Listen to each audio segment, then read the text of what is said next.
একটা জিনিস মনে রাখবেন, একটা জিনিস মনে রাখবেন বাবা, দুই একটা বই না পড়ে কিন্তু আসলে আসি নাই। চৈতন্য চৈতন্যতে স্পষ্ট প্রমাণ দিচ্ছে অজ্ঞানতমের নাম কইতে কইতে হবে ধর্ম অর্থ কাম মোক্ষ বাঞ্ছা আদি সব, এর ভিতরে মোক্ষ বাঞ্ছা কইতে হবে প্রধান, যাহা হতে কৃষ্ণ ভক্তি হয় অন্তর্ধান। কৃষ্ণ ভক্তির মাধবগত শুভ অশুভ কর্ম সে জীবের অজ্ঞানতম ধর্ম। আমি মোক্ষ পাবো এই কথা চিন্তা করে যে আমার ভজনা করে সে আমার ভক্তই না।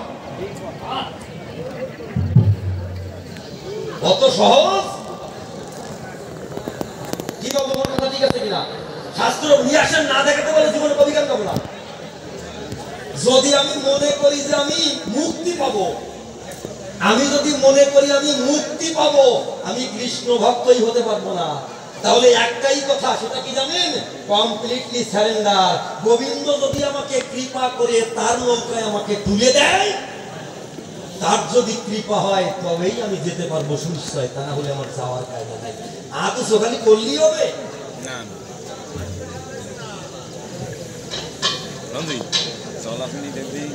ও আরেকটা কথা আছে না, মুক্তি দ্বারা তুচ্ছ করে ভক্তি করে সার।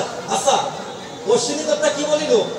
আমায় বাসবা না বাসো ভালো, তাতে দুঃখ নাই, তোমারে বাসিব ভালো, এই ভিক্ষা চাই। ব্রজ প্রেম যদি আমার দেহের ভিতরে জন্ম না নেয়, আমি কিন্তু মুক্তি পাবো না। রাধারানী জন্ম করে বলিছে আমি কৃষ্ণ তোমারে দিয়ে গেলাম, আমি মুক্তির আশা জীবনে করি না। এই ভজের আশা করা যাবে? গীতা পড়ে দেখবেন নিষ্কাম কর্মই শ্রেষ্ঠ, নিষ্কাম কর্মই শ্রেষ্ঠ। তা নিষ্কাম কর্ম যদি শ্রেষ্ঠ হয়, আমি যদি আশা করি আমি মুক্তি পাবো, তাহলে তো কৃষ্ণ ভক্ত না বাবা। কি বাবা, যদি ভুল কথা বলি আপনি বলেন যে না ব্রিটিশ ঠিক কথা বলছো না তুমি। আবার শ্লোকটা মনে রাখেন, অজ্ঞানতমের নাম কইতে কইতব ধর্ম অর্থ কাম মোক্ষ চারটি বংশা। ঠিকই, ধর্ম অর্থ কাম মোক্ষ চারটি বংশা। এই ধর্ম অর্থ কাম মোক্ষ বাঞ্ছা আদি সব, এর ভিতরে মোক্ষ বাঞ্ছা কইতব প্রধান। মোক্ষ বাঞ্ছাটা প্রধান, যাহা হতে কৃষ্ণ ভক্তি হয় অন্তর্ধান। মানে আপনি যদি মোক্ষ বাঞ্ছা করেন, কৃষ্ণকে পেতে চান, তাহলে আপনার কিন্তু অন্তর্ধান হয়ে গেল। কৃষ্ণ ভক্তির মাধবগত শুভ অশুভ কর্ম সে জীবের অজ্ঞানতম ধর্ম। কোনটা শুভ কর্ম কোনটা অশুভ কর্ম এটা আমার দেখার বিষয় নয়, আমার দায়িত্ব কর্ম করা। আমি গীতাকে আশ্রয় করে চলবো, মুক্তি আমাকে দেবে কি না দেবে সেটা ভগবান। ওবা কষ্ট নিয়ে না, আমার আলোচনাটা এইখানে। কিন্তু আমি আপনাকে ছোট করার জন্য কথাটা বলছি না, আমি বলছি এই কথাটা যে আমি যদি ভক্তি দ্বারা মানে মুক্তি দ্বারা তুচ্ছ করে ভক্তি করে সার, পুণ্যকে চাই না স্যার, তারা পাপ সংসার। কথা কি বুঝতে পারছেন এই কথাটা? যে মুক্তি দ্বারা তুচ্ছ করে মানে কি মুক্তি পাবো এটাকে তুচ্ছ করেছে, ভক্তি করে সার সার। আমি ভক্তি করব, মুক্তিকে আমি তুচ্ছ করব, আমি মুক্তিকে তুচ্ছ করে ভক্তি করবো। অশ্বিনী কথাই এই কথাটা বলেছে, আমায় বাসবো না বাসবো না তাতে দুঃখ নাই, আমি তোমারে বাসবো বলো, এই ভিত্তি। মানে কি মাধুর্য লীলাটা কি জানেন? দেওয়া আছে পাওয়া নাই। ভাগবতটা কি জানেন? দেওয়া আছে পাওয়া নাই। ও বাবা, আর একটা সত্যি কথা বলে যাই, ছোট মানুষ তো, ব্যাস নারদ এদেরও কিন্তু ভাগবতের অধিকার নেই। ব্যাস নারদ প্রহ্লাদ সুখ এত বড় মহাভক্ত, এদেরও ভাগবতে অধিকার নাই। কেন জানেন? বাবা, ভাগবতের অধিকারী হতে গেলে কামনা শূন্য হতে হবে, ভক্তিতে গিয়ে ভগবানকে ভক্তি করতে হবে। কথা কি বোঝা গেছে? একমাত্র ভক্তি, রাধারানী ভক্তিতে কৃষ্ণকে লাভ করেছে, ওখানে জ্ঞান ট্যান কোনো কিছু নাই। আছে কি? খালি ভগবানকে বলেছে ভগবান তুমি কি চাও তোমার তাই দেবো,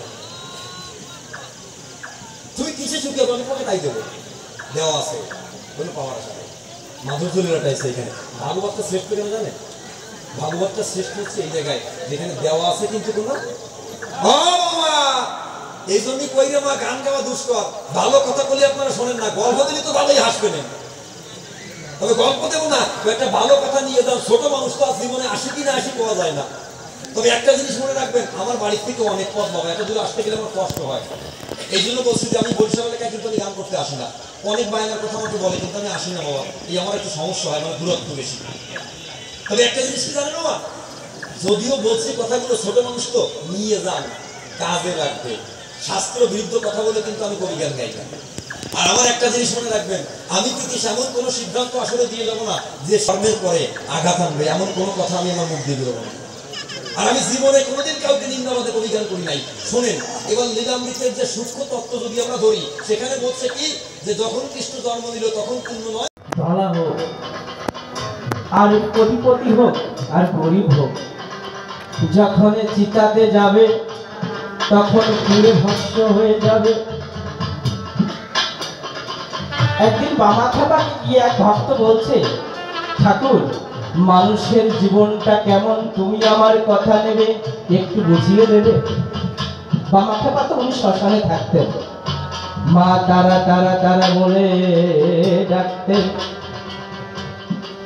শ্মশানে কিছু পোড়া ছাই আছে, তো বলছে বাবা তুই আমার কথা নিবি, একটু শ্মশান থেকে একটু ছাই এনে আমার কাছে দিবি। যখন ওই ভক্ত হাতের পর ছাই দিয়েছে, এরকম ফু দিয়েছে, বামাখ্যাপা এইটাই বোঝাতে যাচ্ছে যে শেষ বেলা, এই বিদায় বেলায় একটা ছাই সেটাও থাকবে না। এইখানে বিশ্বকবি রবীন্দ্রনাথ ঠাকুর তিনি তার কবিতার মধ্যে লিখেছেন, দাদা এই কথাটি বলেছেন, মরণ যেদিন দিনের শেষে আসবে আমার দুয়ারে, তুমি তখন বিধান দেবে উহারে। কবি প্রথম জিজ্ঞাসা করেছেন যে মরণ যেদিন দিনের শেষে আমার কাছে এসে দাঁড়াবে, আমি তখন কি ধন দেব উহারে। কিন্তু তিনি জবাবে লিখেছেন, ভরায় আমার পরাণে খানি, সম্মুখে তার দিব জানি, শূন্য বিদায় করব না কৌহারে, মরণ যেদিন দিনের শেষে আসবে আমার দুয়ারে। মরণ আমার হবেই।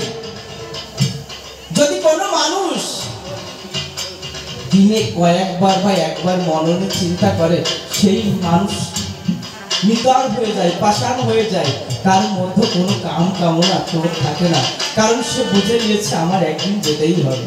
তাই তো এখানে কবি গেয়েছেন, হোক না কেন রাজা ও